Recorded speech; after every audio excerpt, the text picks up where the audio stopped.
बात है। जब हमरे महारानी कौशल्या के चौथा पंचले लगल हाँ हाँ तब कर बात है। तब कर बात बने महाराज से अर्ज करती हैं कि सबके झुनझुना दू चाटे घूमत अड़े हाँ हमरे कब होई कब होई अब्बे होई। कैसे अरे मचिया ही बैठनी कौशल्या रानी राजा राज करे हो।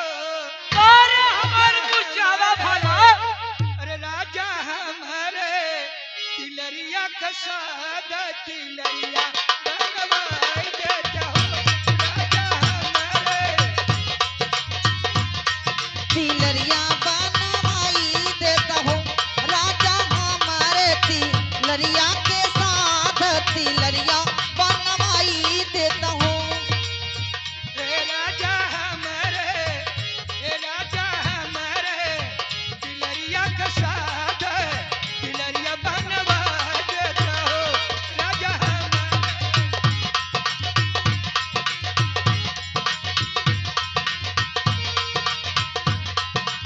अरे अतनी बा चल रानी सुननी ए भैया का भैया अरे अतनी बचन राजा सुनना सुनहु नहीं पावन हो। अरे रानिया तू तो हवा हाय दैया तू तो हवा बन का कोयलिया तिलरिया नहीं सोहल हो।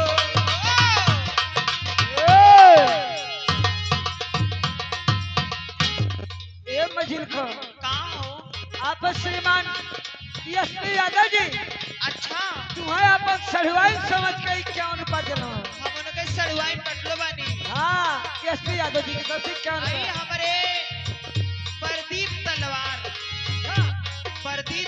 हमारे पीछे घात करे अरे रानिया तू तो हवा बन का कोयलिया तिलरिया नहीं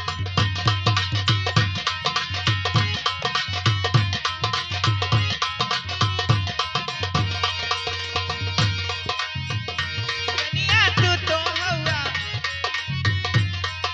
कोयलिया नहीं लेकिन ए बहनी का हो और का भैया अरे अतनी बा चल रानी सुननी हाय दैया सुनहु नहीं पावैली हो। रानिया एड़ी मुड़े आहा रानिया एड़ी मुड़े तनन चदरिया चिकन का जरो धरो।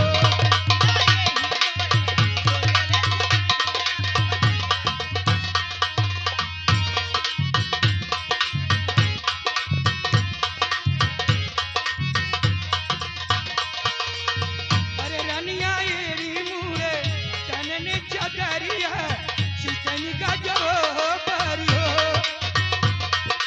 हे राम भरो अरे अचरा में अरे लहनी तिलवा चाऊरा अरे सूरज मनवा चलिन हो। ए बहनी का हो दीदी कैसे सूरज मनावली दैना दीता हाँ, हे सूरज दैना दीता गोदी में हरिलवा